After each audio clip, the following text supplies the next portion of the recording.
Student outcomes don't change until adult behaviors change. These words begin a unique journey, the Lone Star governance process, intended to test the willingness of boards and district leaders to seriously pursue systemic transformation in their schools. Your district has recently begun this journey.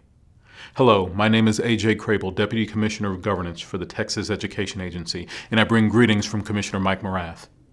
Last year, your board chair sent me a letter requesting support for the board that would better align the board's work with improvements in student outcomes. My response was to bring together the school district's board and teaching and learning staff for a two-day experience, the Lone Star Governance Workshop, that aggressively challenged each participant to begin noticing how their own adult behaviors were unintentionally harming improvements in student outcomes.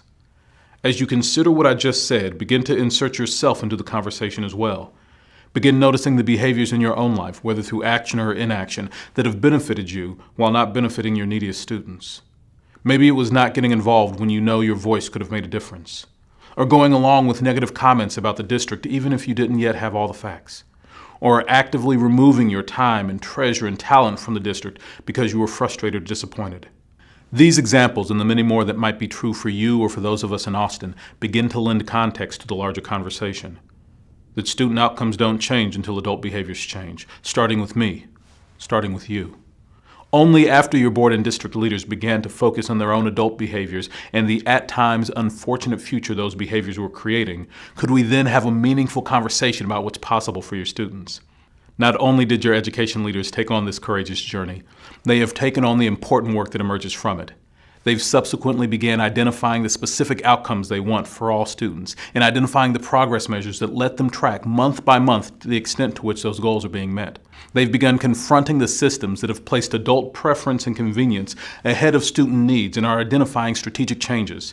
And now they're coming to you with updates on the progress to get your input for the path forward and to lead a unified community toward the journey ahead. What they have done to date represents some of the most aggressive work I've seen. But in the end, talk is cheap. Either your board and district leaders will follow through on this work and you will join them on this important journey, crafting and adopting bold student outcome goals, implementing a rigorous system of monthly progress monitoring of those goals, and relentlessly supporting operational transformations to improve student outcomes, even when it's unpopular or inconvenient for adults. Either you will collectively do these things, or many of your students will continue to suffer.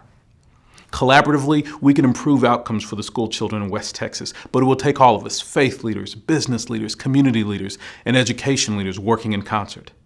Thank you for your time, your work, your commitment, and thank you for improving the state of education in Midland.